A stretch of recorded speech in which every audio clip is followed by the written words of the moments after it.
अस्सलाम वालेकुम दोस्तों, क्या हाल चाल है। उम्मीद है कि सब खैरियत से होंगे और सब अच्छे अच्छे कामों में बिजी होंगे। आज मैं आपको रेड चिली की सील्डिंग करने का तरीका बताने वाला हूँ। आपको रेड चिली की बीज बाज़ार से ख़रीदने की कोई ज़रूरत नहीं है।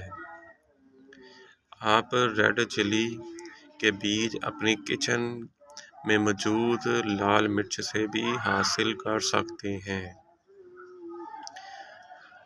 वीडियो को आपने पूरा देखना है। वीडियो अच्छी लगे तो लाइक करें और चैनल को सब्सक्राइब कर लें। पिछली वीडियो में मैंने आपको टमाटर की सील्डिंग करने का तरीका बताया था।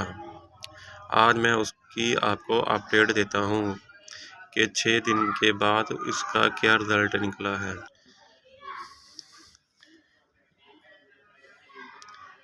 ये आप देख सकते हैं कि टमाटर की सील्डिंग को आज 5 से 6 दिन हो चुके हैं और उस बीजों से पौधे बनना शुरू हो चुके हैं। तो आज मैं आपको रेड चिली की सील्डिंग करने का तरीका बताने वाला हूँ। आपने इस तरह की लाल रेड मिर्च ले लेनी है और इसको आपने कैंची की मदद से दरमियान से काट लेना है।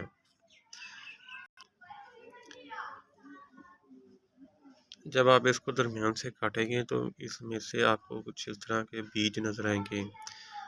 ये बीज आपने मिट्टी के ऊपर फैला देने हैं। तो मिट्टी कैसे तैयार करनी है? मिट्टी आपने ओनली बल मिट्टी लेनी है। आप ओनली जो बाग की मिट्टी है उसमें आप कोकोपीट या रेत मिक्स कर लें ताकि मिट्टी बुरबुरी और नरम हो जाए। इसमें आपने कोई खाद वगैरह ऐड नहीं करनी। बीज लगाने से पहले आपने मिट्टी में हल्का सा मॉइस्चर बना लेना है। मॉइस्चर बनाने के बाद आपने इसमें बीज गिरा देने हैं। इस तरह आपने कुछ थोड़े थोड़े फासले पर बीज लगाने हैं। बीज साथ साथ जुड़े नहीं होने चाहिए, फिर ग्रोथ में मुश्किल होती है बीजों को। तो बीज लगाने के बाद आपने इसको ऊपर कम से कम आधे इंच की लेयर, अगर आपके पास कोकोपीट है तो वो उसकी लगा दें, अगर नहीं है तो आप मिट्टी की लगा दें। मिट्टी आपकी नरम होनी चाहिए, बुरबुरी होनी चाहिए।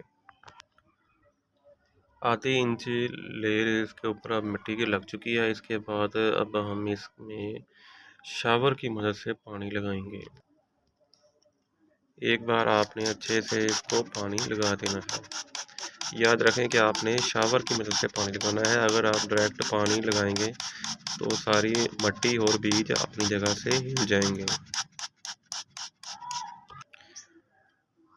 पानी लगाने के बाद अब बारी आती है कि हमने इसको रखना कहाँ पे है। आपने इसको ऐसी जगह पे रखना है जहाँ 4 से 5 घंटे की कम से कम धूप आती हो। तो आप देखेंगे कि आपके बीज 10 से 12 दिन के बाद अपनी जर्मिनेशन स्टार्ट कर लेंगे। एंड में आप एक बात याद रखें कि आपने इसमें अभी कोई खाद वगैरह ऐड नहीं करनी। जब आपके पौधे 5 से 6 इंच के हो जाएंगे तो आपने इसको बड़े स्पेस में शिफ्ट करना है और बड़ी स्पेस में शिफ्ट करने के बाद आपने इसमें खाद ऐड करनी है। तो उम्मीद है कि आपको समझ लगी होगी कि आपने रेड चिली की सील्डिंग कैसे करनी है। वीडियो अच्छी लगे तो लाइक करें और चैनल को सब्सक्राइब भी कर लें।